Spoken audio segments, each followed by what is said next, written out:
ఈనాడు group సంస్థల chairman Ramoji Rao కన్నుమూశారు. గుండె సంబంధిత సమస్యలతో హైదరాబాద్లోని స్టార్ ఆసుపత్రిలో చేరిన రామోజీరావు ఇవాళ తెల్లవారుజామున 3:45 తుదిశ్వాస విడిచారు. ఈ నెల 5న గుండె సమస్యలతో ఆయనకు శ్వాస తీసుకోవడంలో తీవ్ర ఇబ్బందులు తలెత్తాయి. దీంతో హుటాహుటిన ఆసుపత్రిలో చేర్పించారు. వైద్య పరీక్షల అనంతరం గుండెకు స్టంట్ వేశారు.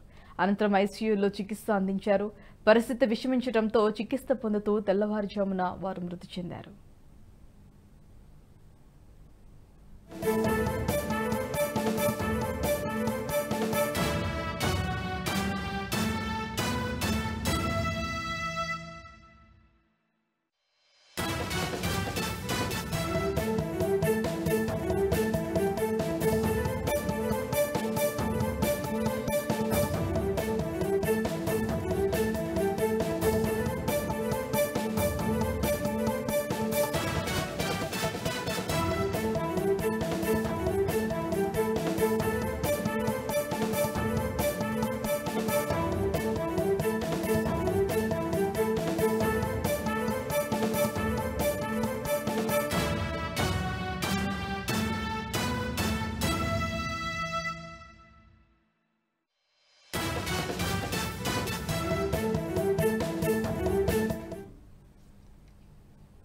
ఈనాడు గ్రూప్ సంస్థల అధినేత రామోజీరావు మృతి పట్ల తీవ్ర దిగ్భ్రాంతి వ్యక్తం చేశారు ప్రధాని మోదీ.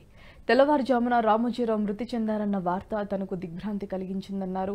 మీడియాను విప్లవాత్మకంగా మార్చిన దార్శనికుడు రామోజీరావు అని కొనియాడారు. అలాగే తెలుగు రాష్ట్రాల్లో పాత్రికేయ సినీ రంగంపై రామోజీరావు చెరగని ముద్ర వేశారు. మీడియా రంగంలో ఆయన సరికొత్త ప్రమాణాలు నెలకొల్పారని తెలిపారు. రామోజీరావు ఎప్పుడూ దేశ అభివృద్ధి కోసం ఆలోచించేవారని, రామోజీరావుతో మాట్లాడే అవకాశం తనకు చాలాసార్లు దక్కిందన్నారు. ఆయన నుంచి ఎన్నో విషయాలు నేర్చుకున్నానని, అంతటి మహోన్నత వ్యక్తి కన్నుమూయడం తనను కలిచివేసిందన్నారు మోదీ. రామోజీరావు కుటుంబానికి నా ప్రగాఢ సానుభూతి అంటూ ట్వీట్ చేశారు ప్రధాని మోదీ.